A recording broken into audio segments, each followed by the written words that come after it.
future is yours. Go. Big numbers, big results and big storylines. Hello and welcome to a big edition of the NBL1 show. I'm Megan Hustwaite and this, of course, is Pete Hooley. Good to be here, Megan. Plenty going on. Not as many NBL1 South games. We know what Victoria's still going through, but exciting to be here. And yes, I've got my Fight MND beanie on. Yes. Because it's a great cause. Big week ahead for that and it hides my receding hairline. So wins all around. Absolutely. And of course, get them online, get them at Coles, get them at Bunnings. Everywhere now. Love it. Support. Yep. Okay. We've got a big show coming up. Two big guests. Looking forward to catching up with them. We've got our teams of the week, of course, hotly contested.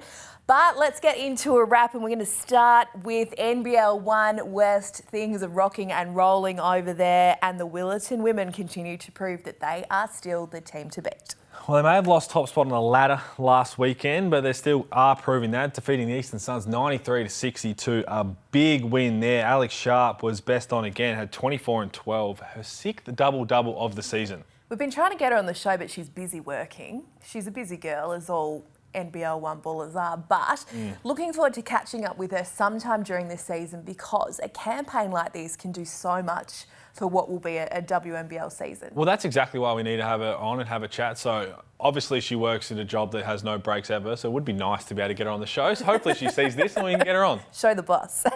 Samantha Lubke is leading the NBL1 West in average points, 24.25 a game, but didn't play against the Eastern Suns. So a good indication of some depth there. Well, it is. It's still a big win without her, and we want to see her continue to put up those kind of numbers as we head towards the WNBL season as well. They play East Perth next at home and don't play Rockingham for the rest of the season. Maybe a little finals preview there, so looking forward to seeing when everyone's at full strength how that goes. Okay, let's zero in on NBL1 Central. The Southern Tigers women go 9-0 in a thriller.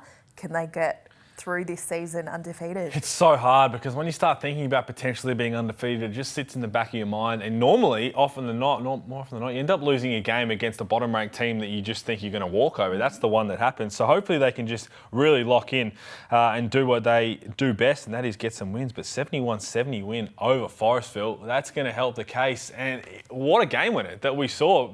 Joe Ingles put it up on his social media as well. And love that. Interesting inbounds pass, but good awareness to get it and get it off in time. That was massive. That was Morgan Jaeger, of course, with a Jaeger bomb.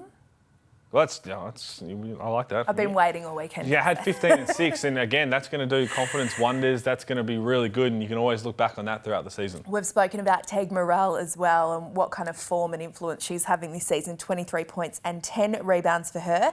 They play second on the ladder, Sturt next, and then Forestville and South Adelaide once more this season. So the big ones keep it coming. Well, if they do happen to go undefeated, I'm not sure they will, but you're going to look back on that game and have a lot of excitement that got it done to make sure that you can still do it. Exciting times ahead for the Tigers. Let's head north, and in NBL1 North, it is triple-double Central. Yeah, it is. And yeah, Darnell Roberto, brother to Jamal, who we know who had the little stint with the Brisbane Bullets, had 27, 11 and 13 versus Rockhampton. That's a big game, and he can play. He can flat out go, and he's averaging 17.5, 7.2 rebounds and 7.6 assists on the season, almost averaging a triple-double. That's incredible form. Noah Thomas from the Southern Districts. I like this stat line. 18 points, 12 assists and 11 rebounds against Northside. Just graduated from Drake University. Is that the best university name ever? It is, and they were really good this year. They were really exciting to watch. So that's going to have him feeling really confident, and I'm looking forward to seeing how he grows as a player because he's off to a really good start coming back to Australia. And then Myra Donkin, 23 points, 10 rebounds, 11 assists against Rockhampton in the Dolphins' first win of the season. Well, it's a big game and doing a bit of everything to make sure they get that first win. Hopefully that's the changing that they needed to be able to go forward, build momentum from here. Absolutely. That's what we like to see. Now, NBL1 South, we know, has been a bit interrupted. Oh, look at that bottom lip. Just want to play. Look at the bottom lip. We just want to play. Surely soon. Yeah, surely soon. Well, we've got a bye, obviously, this Queen's Birthday long weekend. So everything crossed will be back. Yep. The week after. But there still was some games. Oh, there is still some games. It is heating up in Tassie. Taron Armstrong, is he the future of Tassie basketball or what? Well, I'll tell you what, it's a good time to be able to still play basketball, because if you're going to put up some good numbers and help your team, there's going to be a couple jack jumpers people around who's going to keep their eye on those Tassie guys and see how they can really put their names forward for some NBL stuff. Yeah, on watch for sure. Now, Armstrong's just been selected for Australia's Under-19 World Cup squad with 5 other current and former NBL1 players. So that's a wonderful advertisement for this competition. Well, some big names. Tamura Wigness was in there. Dyson Daniels, who I'm really excited on to see how he does in his future. And then Blake Jones, we've seen him, and he had a start for the Bullets this season already. So some really young, exciting talent to come out of there. In the women's game, it was KG23, Kelsey Griffin, who's just re-signed at the Canberra Capitals, which is great news, 28 points and 17 rebounds, guiding Launceston to a big 100-52 win over Hobart. The good news keeps coming for the Tawns. Keely Froling is going to be out of quarantine soon, and they're going to get her back. So that is good. That's still going to be such a tough duo to stop, isn't it? Yeah. When they get together and rolling, and we want to see Keely Froling back out there because of what she left us before she went over for the 3x3. Looking forward to seeing how they play. All right, it's time to catch up with our first guest on the NBL1 show this week. Let's head west and catch up with Coburn star Jessie Edwards. Welcome to the NBL1 show. Thank you. Thanks for having me. Great to see you. You're in some hot form. How are you enjoying it over there? I'm really enjoying it at Coburn. All the girls are great, Ty's great, so I'm really having fun being at that club. Well, you're currently sitting fourth on the table with 5 wins and 2 losses. So how have you found the whole season so far? We know you had the little interruptions with the COVID lockdowns, but you're back playing. How's it all been? It's been really good to be back. Yeah, we started out really strong, but we're in a bit of a slump the past couple of weeks. But luckily with the 2 wins on the weekend, I think we've fixed the problems we've had, and we're back and better than ever, ready to go. Well, you're back and better than ever as well. You're averaging just under 20 points, but you had a big game at the weekend, 36 points and 12 boards as you defeated Perth 87-74. How would you describe your own personal form right now? Honestly, I think my form's doing well at the moment, but my team, I can't do this without my team, honestly. We've all just stepped up massively in the past week or so, and they're able to help me reach my full potential. So, I mean, full credit to my team as well for helping me achieve this. Now, we're looking at some of your elite highlights from the weekend, and we can't help but notice the crowd gets up and about. That's what you want, and we talk about we're still in COVID, but good to see the fans there. We'll touch a little bit on the hub season for the WNBL with limited fans or your own fans, but how's it been playing in front of a home crowd with all the fans in the stands? The Coburn fans are incredible. The support for the women's program that we have here is just amazing. I haven't seen it at any other club that I've been to. We always pack out the stands. Wobble kids come down, domestic kids come down, all kinds of people come down to watch us, and they're always so supportive. I love the fans at Coburn. They're fantastic. So Pete mentioned the hub. You were up there with the Perth Lynx in the WNBL hub last season. I don't know about you, but for me it feels like it was about 2 years ago. Now, yeah, a long time. But what was the experience like for you? It was a very unique WNBL experience. Yeah, it was certainly really different not being able to go home to your family and your friends at the end of the day. But we were really lucky with Perth to have people like Katie Ebsery and that, always supporting us and leading us as a team. So, as many challenges as it presented, it was also a really good opportunity for a lot of us. What do you take away from a season like that? You say learning from the likes of Katie Ebsery and then going back to the Coburn NBL1 West, where you're going to be one of those main leaders now. What do you learn from, girls like Katie to help your leadership? Definitely from Katie. She's such a great leader because she leads by example. She always does all of the extra hard work, and she always makes sure all the girls are okay. So I think that's one of the most important things for me, is leading by example for sure. What are your plans for the upcoming WNBL season? And I guess, what are you looking to take out of this campaign in NBL1 into that WNBL season? I'm looking to be a lot more aggressive and a lot more diverse offensively. It hasn't shown much in NBL1 yet, but I've been working a lot on my outside game, like my 3-point shots and my driving in from the outside and my ball work. So I'm looking to be a lot more diverse than I was last season. And where are you going to play? Ooh. You dodged that one, Jessie. I haven't actually signed anywhere yet, so even I don't know the answer to that question yet. Well, we have seen some unique backgrounds when we interview our special guests, and we see you're in the car. So what are you doing when you're not playing for Coburn or not training? What do you get up to, and what do you like to do in your downtime? Oh yeah, I work a little bit. I love to ride my bike around. I live in Bibra Lake, so there's a beautiful, great big lake there that's nice to spend some time around. I love spending time outside, and yeah, I love going to music shows and things like that too. And you're doing some work with the Coburn under 18s as well. What are you doing with them? So it's actually under 16s, but I'm assistant coaching for the under 16 threes team over at Coburn, and that's been a really rewarding experience. Just I love teaching kids, and just seeing them improve is such a good feeling. And overall, how do you find the NBL1 West is going now that the NBL1 is becoming a national program? And if you get lucky enough to win it, you get to go against the other states. So it must be a really exciting field to be a part of. Yeah, having already taken part in NBL1 South a couple years ago, it is now, just the difference in exposure for the league, and for a lot of the younger players in the NBL1 West as well that might not have gotten as much exposure and being noticed as much. I think that's a really good thing for basketball in WA. Well, we appreciate your time. We love seeing what you're doing on the basketball court. It was a big weekend for you, and hopefully we can get some sort of exclusive where you're going to sign for the WNBL season on this show next time. So thank you so much, and we look forward to seeing how you go the rest of the season. No problem. Thank you, guys. Well, Woodville had a massive win at the weekend, and one of the influential players in that is our next guest today. Welcome to the NBL1 show, Julian Jacobs. Hi, how you doing? Thanks for having me. Thanks for joining us on the show. 18 points, 8 rebounds and 12 assists in a massive win at the weekend. I'm sure that was very enjoyable.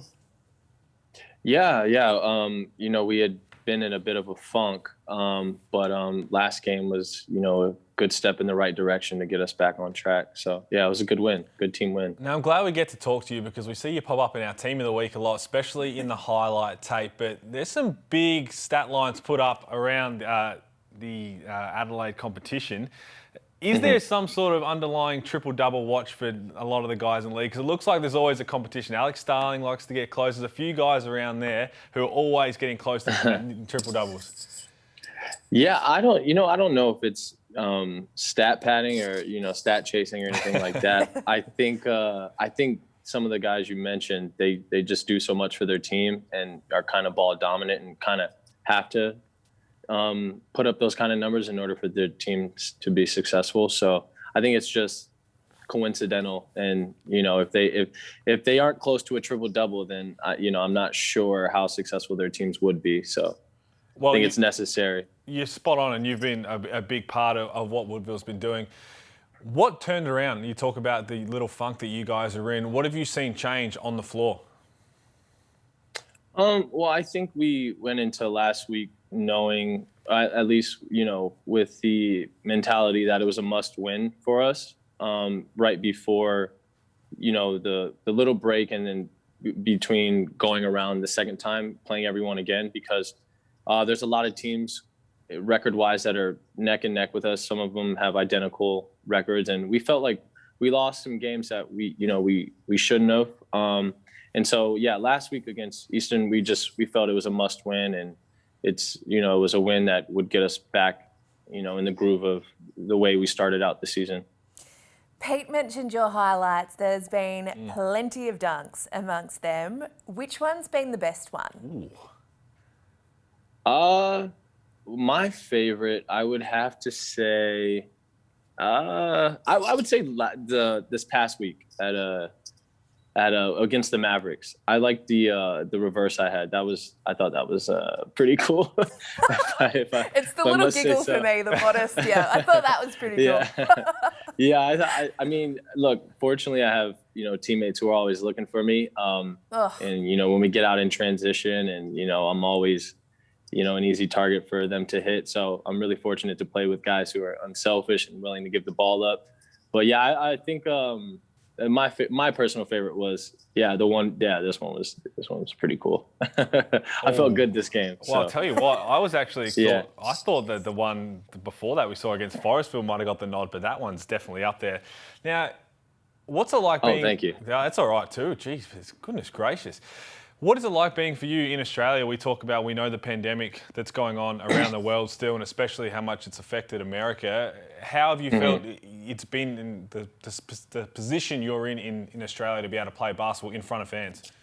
I mean, I wake up every day just super grateful. I mean, like you said, I'm in a foreign country right now in the, sort of the height or tail end of a pandemic where no one can go anywhere. So, I mean, I'm just super grateful, super fortunate to be playing basketball again. I mean, I feel really lucky in such a great city like Adelaide, in a great and up and coming league like the NBL1. I'm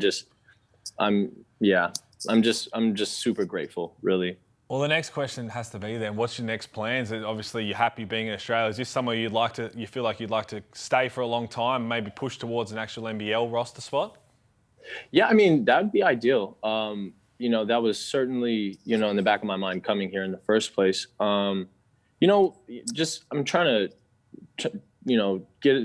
take it as, one game at a time. The main goal for me as well as my teammates were trying to win as many games as possible. And we're firm believers that, with team success comes individual success.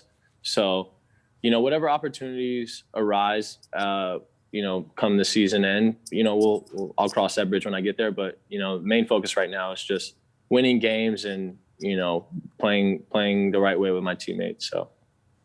Okay, let's talk social media. You're hashtag blessed, we know that. But I've got here in... Thanks. Aren't we all? Yeah, especially here in lockdown. I've got here in the notes... It could be worse. Yeah, exactly. Blessed to be in a lockdown. I've got here in the notes that in your Instagram bio, you've got an interesting description of yourself. Can you tell us? Oh, geez. What that is? All these pressing questions. I wasn't prepared for this. Wait, is it the VIP one? Yes, that is it. All right, so the backstory on that. So Kanye West is one of my favorite artists. And so he had this freestyle. I mean, I must have been in elementary school when it came out. But he has this line where he's like, he's we was VIP, very imaginary players. And I thought that was really cool. So I put it in my bio. Yeah, it's nothing more to it than that. Well, when you're an absolute superstar putting up the highlights, you're allowed to put whatever you want. Yeah, Now, I want to know... Oh, geez. I'm an Adelaide boy, so I grew up in Adelaide. So when you're not playing basketball, you're not working out, what are you getting up to in South Australia? I'd like to go and explore and try out restaurants and cafes. I'm on Pill Street quite often. Every Friday, actually. I'm a bit of a regular. And yeah, I mean, there's just so much good food in Adelaide specifically. I've yet to go to a winery, which I really want to do. And I'm actually in Sydney right now. I had a chance to come out here to Sydney and, visit a few friends during the break between now and our next game. So yeah, I'm enjoying Sydney right now, but South Australia specifically, I really enjoy the food and, the beach. So. Well, make sure if you do go to the wineries, up the Adelaide Hills, that's where I was born. Don't worry about the Barossa Valley. Get up to the Adelaide Hills, some great ones up there. But if you said you're a cafe guy, don't tell me they've got you onto coffee. Or have you always been a coffee guy? Because no coffee, not at all. Actually, I didn't drink coffee growing up, or not much of a coffee drinker at all. But what I will say is I've become very keen on espresso martinis since moving to Australia. Good call. Good call. And almond lattes. So yeah. Well, there you go. And you also said that you're keen on him. So mate, I reckon you'll be here in Australia for a lot longer. I think you need to put the espresso martini emoji in that Insta bio. Update that. Yeah, we try to get a sponsor or something, right? There you go. There you go. It's been great to catch up with you. We love what you're doing at NBL1 and you're living your best life. I mean, as we've said a few times, we're in lockdown. You're living life in Adelaide. You're in Sydney. You're on the espresso martinis. And you're dunking. So, I mean, what's not to love? Yeah, I'm having a good time. When this whole lockdown for you guys is over, maybe you can come out and we can get a few espresso martinis together. Well, mate, if I can get back home to South Australia, I'll take you to one of the wineries and show you the good time. But let's do it. We really Seriously, appreciate. I'll hold you to it. Before I let you go, I ask everyone as an SA boy, favourite venue to play at that's not your home court in South Australia. Oh, yeah. So I haven't played at every single stadium yet. I reckon my favorite, other than St. Clair, has been the last game, Mavericks. I was really impressed. I really liked that gym. The new one, yep. Yeah, it's really cool. All my teammates keep saying Forestville is fun to play at, just because the courts are springy. But yeah. So, but I really enjoyed the Mavericks gym. It was really nice. Well, I'll tell you what, we're going to look forward. We're going to get a lot of cameras for that game at Woodville for Forestville. That's a trampoline floor, and with your athleticism, will be a lot of highlights. But mate, love what you're doing. We love that you're saying reckon and keen. You're basically already an Australian citizen, so we appreciate having you on the show, and we look forward to watching it the rest of the season. Oh man, I appreciate you guys. Thanks so much for having me. Team of the Week time on the NBL1 show. Let's get started with the women's Team of the Week. There are some big numbers in this one, starting off with Mariah Payne from Launceston, 29 points, 9 rebounds, 7 assists against Hobart. Yeah, really nice performance, all-round performance. We love all-round performances. Triple-doubles, close triple-doubles are going to get you the nods. A big game from her. And then Sunshine Coast, Kathleen McLeod, 41-5 and 10 assists. If you're scoring 40 with 10 assists, you're doing everything, and that ball's going to be in your hands and making some big plays. Kathleen McLeod, shout out, mum of two, 2012 Olympian with the Opals, WNBL Championship player and star. I'm not sure how long it's been since she actually played, but she is a baller, we know that. So great to see you in action and shining, Kathleen McLeod. Speaking of baller, this might be the most incredible stat line of the season. And we know Keely Froling had that massive game. Liv Thompson, who we spoke to a couple of weeks ago for South Adelaide, 51 points and 13 rebounds in 25 minutes of playing time. That is insane. That is super efficient. And I know she said she's done with some WNBL stuff, but 51 in just 25 minutes. If I'm Chris Lucas, coach of the Adelaide Lightning, what do you need to do to get out of it? I am on Olivia Thompson's doorstep. Yeah, absolutely. And then to round out the team of the week, Jessie Edwards, who we spoke to, had 36 and 12, and Myra Donkin, that triple-double, 23, 10 and 11. I just cannot get my head around that stat line in just 25 minutes. 50 points. We are seeing 50 points come up a bit too regularly. We've got some elite talent on display. Not regularly enough. We want it. Well, it's not easy. No, but it's great. I'm too often. 25 minutes. Yeah, ball out, Olivia. That is unbelievable. It is. Team of the Week time for the men. Let's get started with the Sunshine Coast. Well, the one we spoke about, Darnell Roberto, for them, 27, 11 and 15 assists versus Rockhampton. He was big, and Taryn Armstrong in that win over Hobart, 23, 6 and 4. Did it all to make sure that they could get that done. Owen Holland, South Adelaide, 32 points, 12 rebounds against Central Districts. I think that's a sign of things to come. Well, it is, and good to see him out there playing. We know he was a development player with the Sixers, didn't get much opportunity, but now can go into this and really try and dominate, which we're seeing so far. Then Matthew Muho, 41 points, 7 and 4 steals versus Mandurah, followed it up with 27 and 4 versus the Suns, but lost that one. But average of 34 points and 5.5 rebounds. He can flat out go as well. We know that. Speaking of stat lines, it's the 15 assists here for me. Oh, yeah, absolutely. Isaiah Tueta, 29, 8 and 15. That's what. 15? Well, some of the assists, they're not always so generous with that. So I think that's him doing as best as he can to find everybody in the right spot, because any guard around Australian sports knows as basketball that if you pass someone and they take a dribble, they're not going to give you that assist when it should be. And in the NBA, you can take 85 dribbles and still get an assist. Do I sound a bit annoyed by that? No, I should be. I should be. The stat lines is something else in this competition. Oh, they are, and that's the beauty of it. It's a national competition. Yep. So many different guys are going to step up and girls are going to step up to put those together. 50-point performances coming a lot more regularly than we've seen. Triple-doubles are becoming a regular thing. It's all happening. We love it. Hopefully we will be back in action in Victoria after the Queen's birthday long weekend. So a couple of buys this weekend, but plenty of action right around the country. We'll be back next Tuesday with all of it and more. Until then, where can you find us, Pete? All NBL1 socials, and especially if they do play that game at Woodville, there's going to be some big dunks from Julian Jacobs, and I'll happily tune into that one and watch that one. Yeah, I'm hoping you might update your Instagram bio over the weekend. Yeah, you might too. You, I mean. Oh, if there's a pork chop, I'll put it there. I feel like I've been acting like a pork chop this whole episode, so apologies. You're a VIP. It's the lockdown's getting to me, everybody. We're too good. Stay well. We'll see you next week. Yeah, I was building on a lecture. Verses coming daily under pressure.